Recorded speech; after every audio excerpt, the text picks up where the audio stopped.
set in motion by Hitler's wars and Stalin's takeover of Eastern Europe, although, Simic explained, his family had no intention to stray far beyond our neighborhood.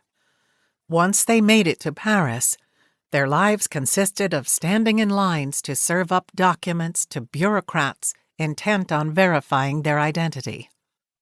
Everyone we met asked us who we were the moment we opened our mouths, and they heard the accent.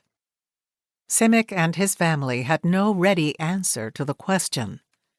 Being rattled around in freight trains, open trucks, and ratty ocean liners, he recounts, we ended up being a puzzle even to ourselves.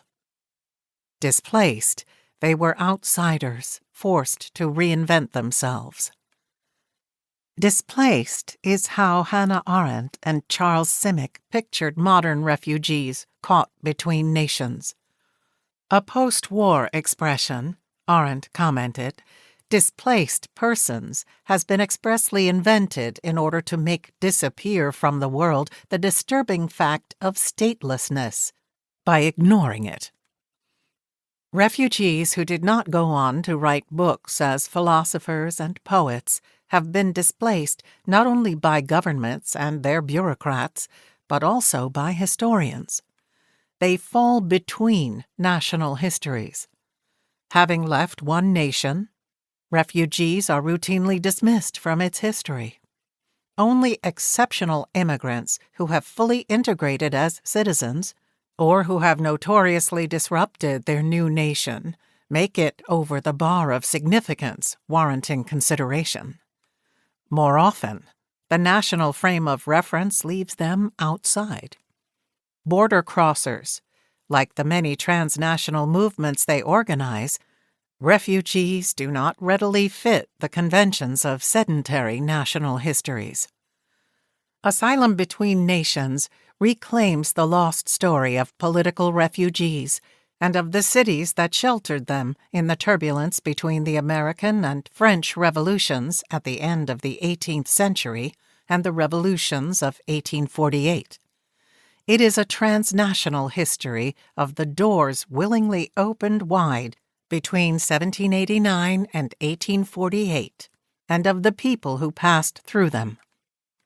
During one of the most turbulent periods in modern history, in the midst of hostile states jostling against each other as regimes changed radically, cities, federated cantons, monarchies, and new republics offered asylum to refugees. A century before the codification by international organizations of individual rights to movement, these communities recognized the inalienability of the human rights defined in the American and French revolutions. They offered asylum between nations. Cast off from homelands, refugees from ancient times to the present have sought asylum in worlds turned upside down. The United Nations set legal parameters defining refugees as a special category of the displaced only after the unprecedented cataclysm of 2 world wars.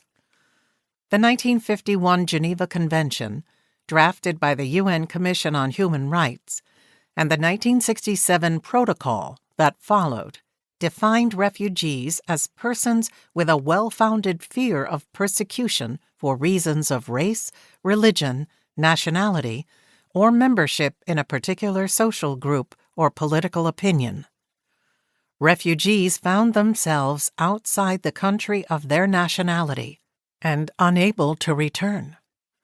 As opposed to migrants, according to the Convention and Protocol, they were not motivated by economic needs.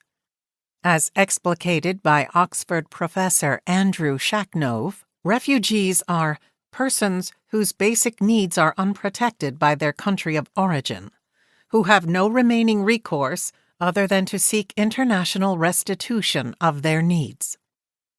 Unable to return home, refugees are dependent on others to provide shelter and to secure their human rights.